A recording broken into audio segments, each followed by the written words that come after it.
Assalamualaikum warahmatullahi wabarakatuh. Waalaikumsalam warahmatullahi. Jumpa lagi dengan Om Lim. Ini channelnya bebas, bisa channel yang mana aja ya. Om Lim ya akan mengomentari hal-hal terkini. Ini yang baru nih, lagi-lagi soal politik identitas. Kemarin kita habis dari Medan Kongres Umat Islam bersama Om Lim, dan di sana juga ada pembicaraan soal politik identitas. Tapi di hari Jumat kemarin 2 September 2022 ada berita di CNN Indonesia, Sekjen PDIP mengatakan politik identitas dimainkan orang tak punya prestasi. Wah, ya, Sekjen Partai Demokrasi Indonesia Perjuangan PDIP Hasto Kristianto menyatakan pihak-pihak yang menggunakan politik identitas biasanya tak memiliki kompetensi maupun prestasi. Pernyataan itu disampaikan Hasto dalam Kernas Baitul Muslimin Indonesia atau BAMUSI 2022 yang mengangkat tema moderasi beragama perkuat persatuan bangsa di Sekolah Partai PDIP Lenteng Agung, Jakarta Selatan, Jumat 2 September. Nah, ini kata-kata Pak Hasto seperti ini. Orang-orang yang memang tidak punya suatu narasi yang memberikan inspirasi bagi seluruh warga bangsa di dalam mendorong setiap kemajuan. Wah, teman-teman. Jadi itu pendapat dari Pak Hasto ya. Oke. Nah, kemudian ditambah lagi oleh Pak Hasto, bagi PDIP berkeyakinan bahwa mereka yang menggunakan politik identitas itu pada dasarnya kecenderungannya mereka tidak punya prestasi. Gimana Om Lim? Ya, saya kira menarik ya. Saya tidak tahu, sekonyong-konyong sekarang banyak orang berpendapat bahwa tolong dijauhi politik identitas. Bahkan, maaf ini, saya tidak tahu latar belakang MUI sempat keperucut mungkin ya, mengatakan juga tidak boleh politik identitas. Dan sekarang disampaikan oleh Hasto bahwa PDIP politik identitas itu adalah orang-orang yang tidak berprestasi. Ini menarik. Ini satu poin bagi kaum muslimin atau bagi rakyat ya, yang sedang kehabisan akal menghadapi rezim yang sangat kejam, tidak memberikan kesempatan kepada masyarakat untuk bagaimana mengkoreksi. Semua habis. IKN yang sangat begitu memilukan itu juga habis.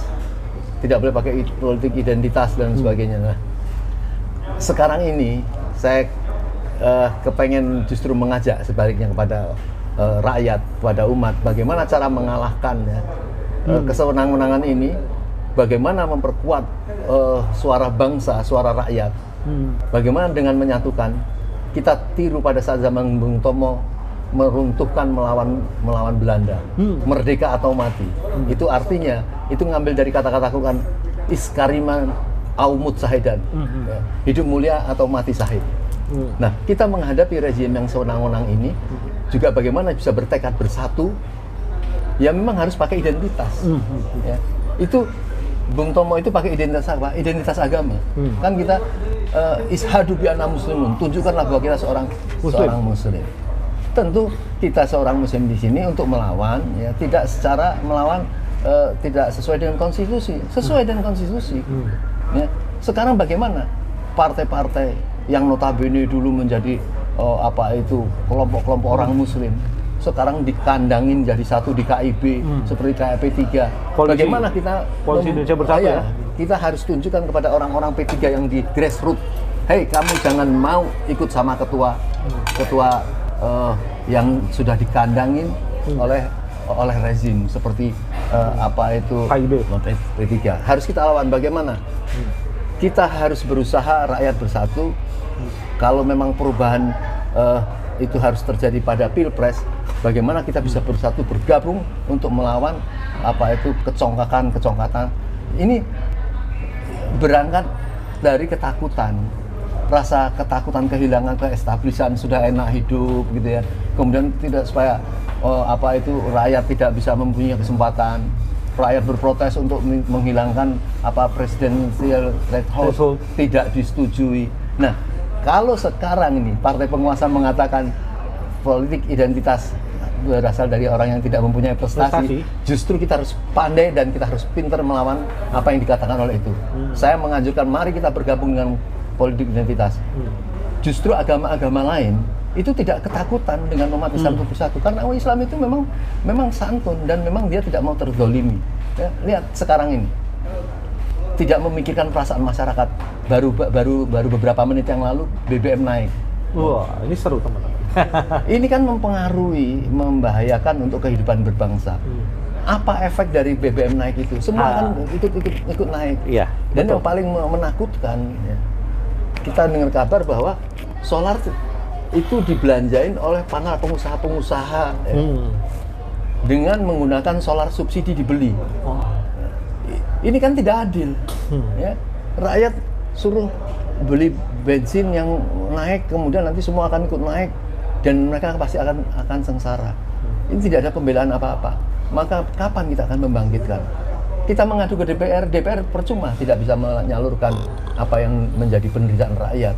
Karena DPR itu merupakan bagian masalah juga, karena dia tidak akan berani menekan penguasa. Nah, jadi sekali lagi kita tolak ya orang yang mengatakan bahwa politik identitas itu adalah orang yang tidak punya prestasi.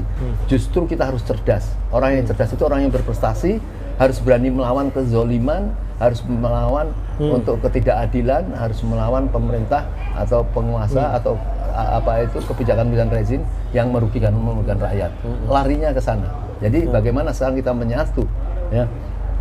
Coba saja kalau kita misalnya dari sekarang sudah mulai menentukan salah satu capres ya, betul ya, tuh. yang dianggap bisa mengayomi masyarakat. Kita tidak peduli dulu kita di partai apa. Ya nanti kita bisa cari. Tapi pokoknya kita menyatu harus mengangkat satu capres. Jangan mau capres-capres ya yang sudah dibiayai oleh itu. Padahal omning. Maksud saya dalam oligarki saya tidak masalah rasis ini bukan ya. Ini masalah faktanya ini adalah masalah menghadapi oligarki yang membandarin ya parpol-parpol membandari. Wah, ini harus jadi kemudian meminta supaya ada capres-capres yang hanya sebenarnya untuk melawan salah satu capres yang sedang marak-marak didukung rakyat.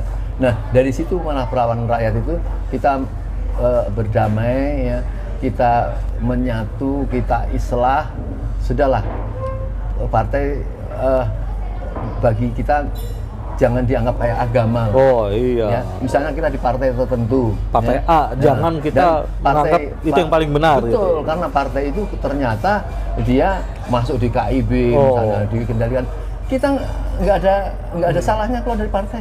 Kecuali keluar dari agama itu jadi masalah. Betul itu Om Lim. Oke. Tunggu petunjuk para ulama, para pemimpin ya. Para pemimpin itu sangat mudah sekali supaya rezim ini ada yang mengontrol. Gitu. Nah, dia sudah tidak takut dikontrol oleh DPR, dikontrol oleh partai. Katanya partai sudah bisa dibeli dengan 1 triliun cukup gitu kan, merendahkan sekali gitu. Nah, jadi gitu menurut saya Pak Haji. Oh iya. Sebentar Om Lim. Ya, jadi kalau kita ini kita sambil makan kita ya. bisa masih ada teman-teman. buah walaupun bensin naik, tapi buah naik atau tidak saya tidak tahu ini. Jadi teman-teman ya kita balik lagi ke soal pendapat Pak Hasto tadi soal politik identitas adalah orang-orang yang tidak berprestasi ya. Kita teruskan ya. Jadi yang diterangkan bahwa menurut yang disebut dengan politik identitas itu oleh salah satu ketua DPP PDIP yaitu Hamka Haq, ini di berita yang tadi ya di CNN Indonesia. Jadi ini bukan kata Pak Hasto tapi koleganya ketua DPP PDIP namanya Hamka Haq. Pak Hamka mengatakan menurutnya politik identitas masih sering ditemukan saat ini, yaitu contohnya suka menista dan mengkafirkan umat agama lain, bahkan mengkafirkan sesama muslim yang berbeda mazhab dengannya. Lebih dari itu selalu mempropagandakan bahwa negara Pancasila adalah negara taugut, zolim, harus diganti khilafah, dan selalu memfitnah dan menghina pemerintah yang sah. Ucap Hamka. Ini yang menarik ya teman-teman, karena jadi begini Pak Hamka. Bener nggak masih ada tuh tadi yang disebut-sebut itu? Mana ada kita ini kemudian menjelek-jelekan, mengkafir-kafirkan orang ini, tidak ada. Ini kepentingan bersama umat beragama di dalam menghadapi kezoliman. Jadi agama itu, Islam itu misalnya mengatakan ta'awanu ala bibiri wa taqwa wala ta'awanu ala ismi wal udwan. Tolong menolonglah kamu dalam kebaikan dan ketakwaan. Jadi memang kita harus tolong menolong ya, terutama sesama kaum muslimin ya. Bagaimana kaum muslimin yang satu tolong menolong, tapi ada kaum muslimin yang lain menolong kekuasaan yang membahayakan masyarakat, memberatkan. Apakah hanya kalian dikasih kaos, dikasih duit 100 perak, kemudian membela apa itu kekuatan-kekuatan pemecah bangsa, ya, pengkhianat oligarki itu. Ya. Nah, saya kira gitu Pak Hamzah. Biarkan masyarakat dia tolong menolong, ya, kepada siapa yang bisa menolongnya. Kalau dia partainya tidak bisa menolong, malah bagian jadi masalah. Untuk apa kita pegang partai tertentu? Kita dikasih duit tidak, kita dikasih uang tidak, kita disuruh menyuarakan yang membahayakan kita. Partai-partai itu jangan menganggap orang yang memilih partainya itu menjadi bisa dilakukan apa saja, melakukan apa saja. Ya, dia itu memang memberikan suara rakyat kepada partai itu, tapi bukan berarti apa suaranya itu kemudian mau seperti ngasih cek kosong, kemudian para pemimpin bebas melakukan apa kebijakan-kebijakan, termasuk bersatu dengan para komprador kepada para oligarki itu tidak boleh. Ya, partai itu dia menawarkan kepada masyarakat untuk menyalurkan suaranya supaya diperjuangkan untuk lebih baik, jangan untuk jadi dikorbankan. Jadi identitas itu ada sesuatu yang positif. Kita sebagai mayoritas, ya, di negeri ini, jangan sampai identitas kita yang bisa menolong kita malah kita campakkan. Iya. Jadi tolong sadar, ya, orang yang mengancam-ngancam tidak boleh politik identitas itu adalah tindakan orang-orang yang tidak cerdas. Ya. Kalau tadi menuduh bahwa itu orang yang tidak berprestasi, kita menuduh orang yang melarang politik identitas adalah orang yang tidak cerdas, orang yang ketakutan kehilangan keestablisan dan kehidupannya, dan hampir rata-rata kebanyakan mereka juga terjebak akhirnya juga kepada korupsi dan sebagainya itu. Karena sudah merasakan nikmatnya uang itu, yang ada kepengennya berkuasa tanpa melihat bagaimana penderitaan rakyat. Nah, apalagi ya, jadi kan kalau kata Pak Hasto tadi, orang yang mengandalkan politik identitas adalah orang-orang yang tidak punya prestasi. Sekarang kita balik, teman-teman. Selama PDIP menjadi pemenang pemilu, ya, 2 kali periode ini kalau nggak salah, bahkan Presiden Jokowi juga berasal dari partai PDIP yang seperti kita ketahui bersama. Prestasinya apa? Ya, katakanlah saya tidak mau mengkoreksi lah, jadi perang terbuka gitu. Tetapi intinya urusin prestasi masing-masing partai lah. Nah, itu lebih baik. Jadi urusin anggota-anggota partainya yang di DPR banyak yang korupsi itu, kenapa itu diurusin? Kenapa ada orang yang melarikan diri karena kayak apa tuh Harun Masiku segala tidak diurusin? Kan itu saja urusin.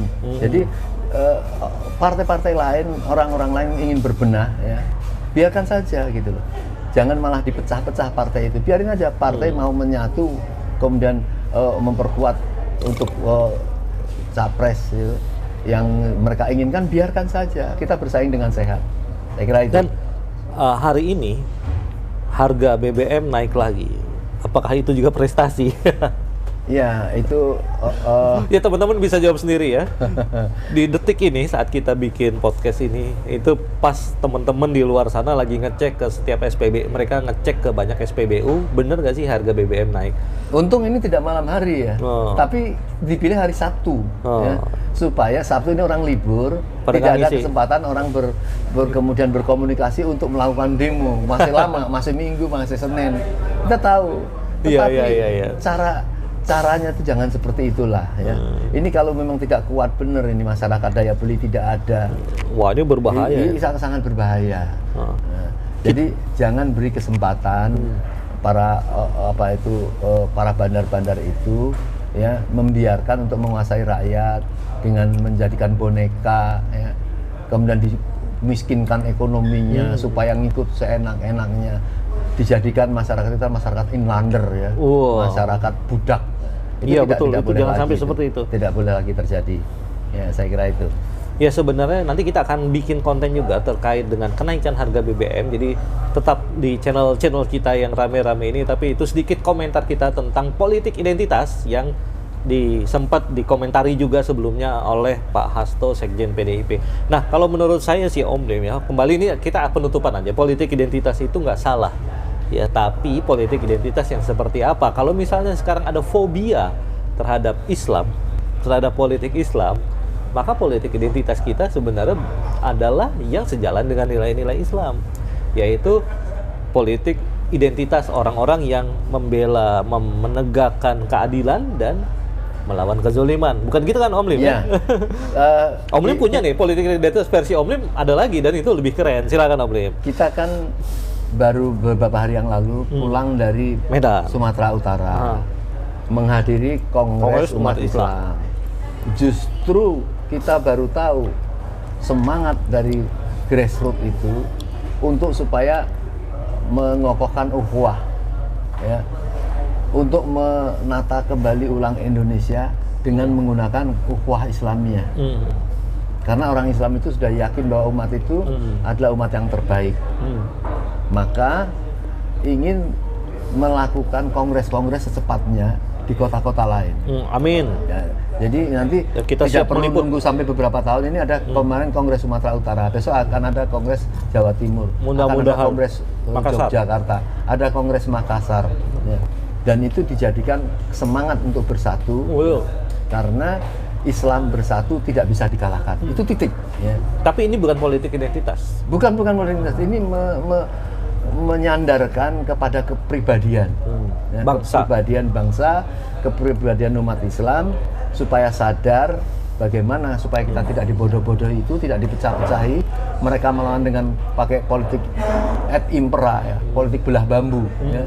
Siapa yang mengikuti itu diangkat, siapa yang tidak disuruh diinjek. Itu namanya politik belah bambu.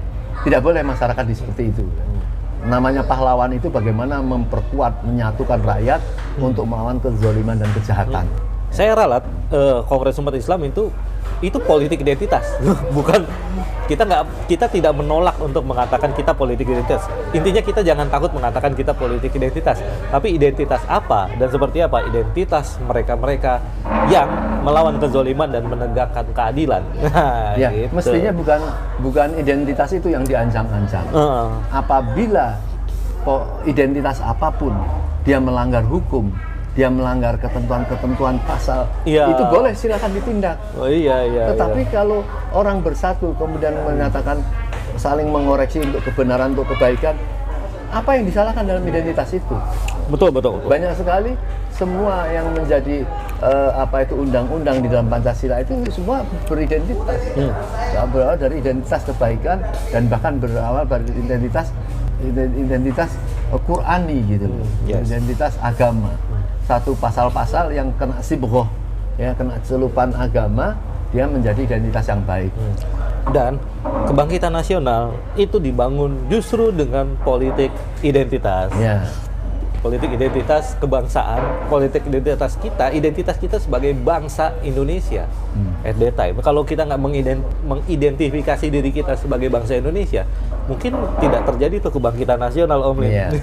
Saya mengira Pancasila itu adalah identitas.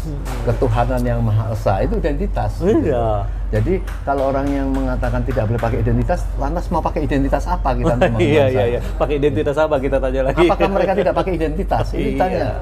Apakah mereka pakai nilai-nilai apa untuk memperjuangkan itu? Tidak ada. Sebagai partai nasionalis, ya, bukankah itu sebuah identitas? Iya. Ya, sebagai partai Islam juga itu identitas. Gitu. Jadi kami menganjurkan kepada umat Islam sekalian untuk memenangkan rakyat, ya, kembalilah kepada identitas. Apabila Anda kemarin ada pada satu partai, ya, yang tidak ada komitmen terhadap identitas agama, keluarlah dari partai itu. Ya.